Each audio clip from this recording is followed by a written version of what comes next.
8:15 p.m. Me acompaña o quiero saludar al doctor Mauricio Hernández. Él es el economista o es economista del BBVA Research para Colombia. Doctor Hernández, bienvenido a Negocios Blue. ¿Cómo ha estado? Víctor, buenas noches y un saludo a toda su audiencia.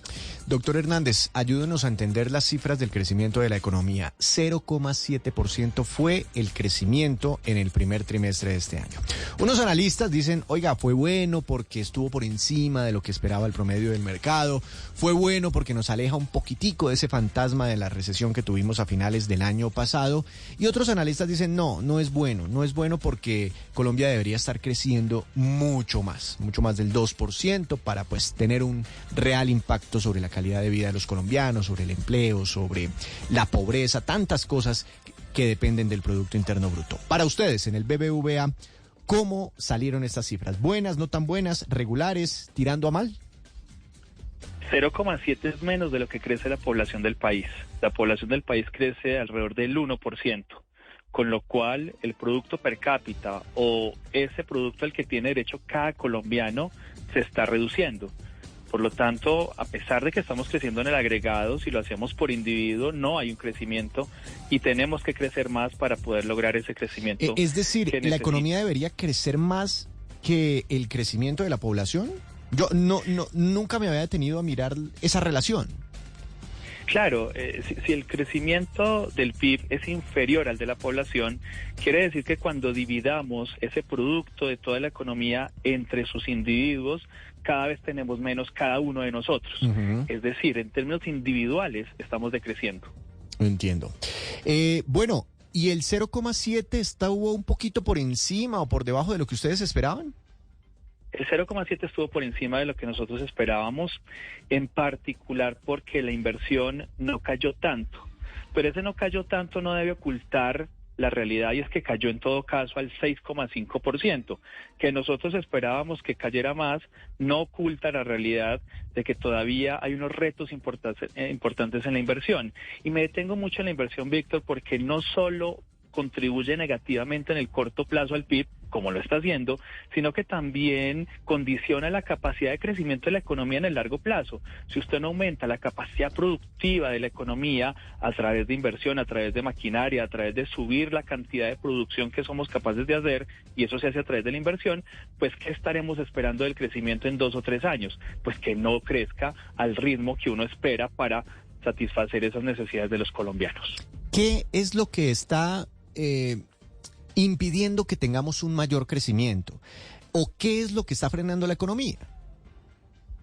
Aquí hay un cóctel de muchas cosas y tienen razón aquellos que dicen que las altas tasas de interés han reducido la actividad económica. Tienen toda la razón.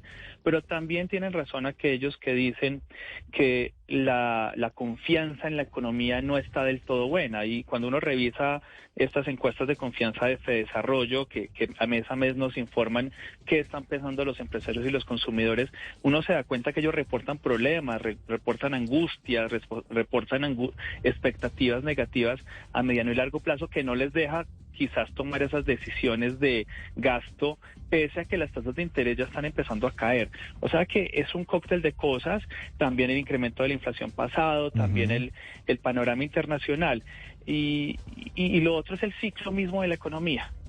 Siempre que sucede un alto ciclo, una expansión tan fuerte como la que tuvimos en 2022 es insostenible y luego de eso viene alguna desaceleración. Lo que pasa es que esta desaceleración en esta ocasión está siendo un poco más profunda. Más profunda. Bueno, cuando empezamos a mirar por dentro ese dato del 0,7% nos encontramos con sectores, ese es el promedio, ¿no?, de la economía más o menos, dependiendo del peso de cada uno de los sectores. Bueno, ahí se saca ese dato del 0,7%, eso lo hacen allá en el DANE, pero cuando miramos hay sectores creciendo muy por encima de este 0,7 y hay sectores que están presentando contracciones. El que más creció fue el sector público, con un crecimiento del 5,3%. Y el presidente Petro puso un trino durante la tarde donde más o menos decía que mientras el Banco de la República con sus altas tasas de interés estrangula la economía, mi gobierno, es decir, eso lo pone el presidente Petro, la hace reflotar. ¿Es cierto? ¿El sector público nos salvó, pues más allá de la crítica del Banco de la República, nos salvó de tener un peor dato de crecimiento económico? Pues las cifras sí confirman lo que está diciendo, porque si uno quita el sector público, la economía no habría crecido al 0,7, sino que habría caído al 0,1, sin tener en cuenta lo que ha hecho el sector público. ¿Qué le pide uno al sector público en general? Claro, que le dé impulso a la economía cuando está en una depresión como la que estamos ahora, pero también le pide que sea eficiente en el gasto. Entonces uno le pide que sea en infraestructura, en cosas que aumenten la competitividad, en cosas que reduzcan los costos logísticos del país, en cosas que aumenten la productividad de la agricultura como sistemas de riego. Y eso último que acabo de decir es lo que se llama obras civiles. Las obras civiles el año pasado cayeron de forma muy fuerte, y la buena noticia también detrás de lo que acabo de decir es que por primera vez en 5 trimestres las obras civiles crecieron en marzo de 2024. Sobre todo por ferrocarriles. ¿Y por eso repuntó un poquitico el sector de la construcción? ¿0,7%? De acuerdo, porque la vivienda todavía sigue en terreno negativo, pero las obras civiles sí crecieron. Entiendo. Y bueno, y sobre el varillazo al Banco de la República, cuando el presidente Petro dice, mire, ustedes allá son los malos, tienen estrangulada la economía, yo soy el que estoy haciendo las cosas bien, ¿qué opina usted? ¿El factor tasa de interés, alta tasa de interés versus inflación, es el único culpable de ese freno económico, de esa caída en la inversión privada? No, definitivamente no es el único elemento que está frenando la inversión, pero sí es un factor que hay que tener en cuenta. Y probablemente con estos datos, con la bajada de la inflación que estamos teniendo, el Banco de la República debería tener espacio para acelerar sus reducciones de tasa de interés en el segundo semestre.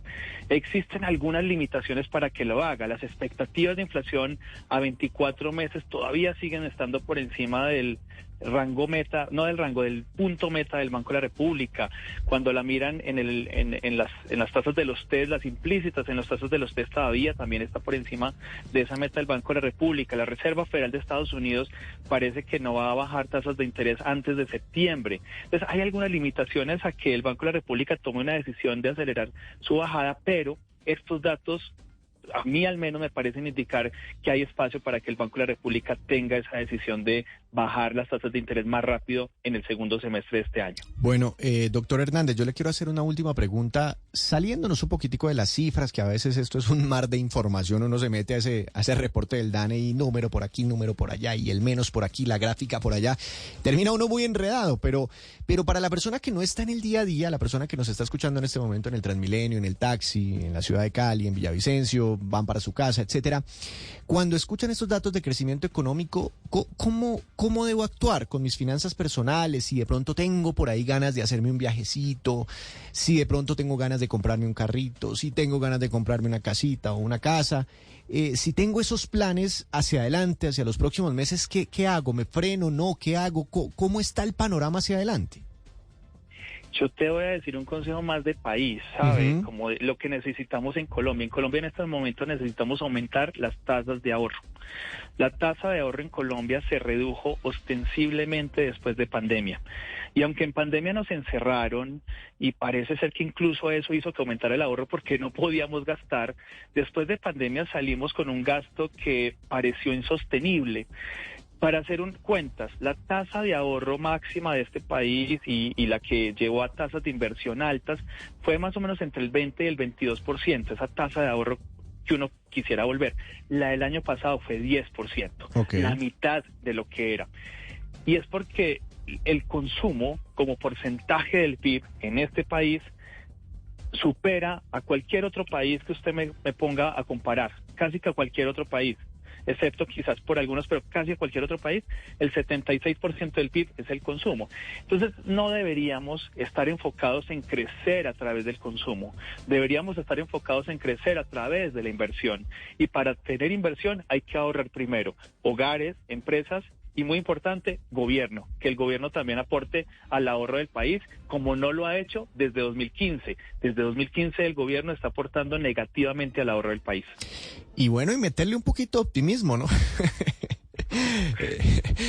Todo puede mejorar, ¿no? Dicen por ahí, tenemos frases y por más mal que pinten las cifras, pues hay que meterle, hay que ver el vaso medio lleno también, hay que sacar adelante el país. Doctor Hernández, muchas gracias por esta explicación, una feliz noche.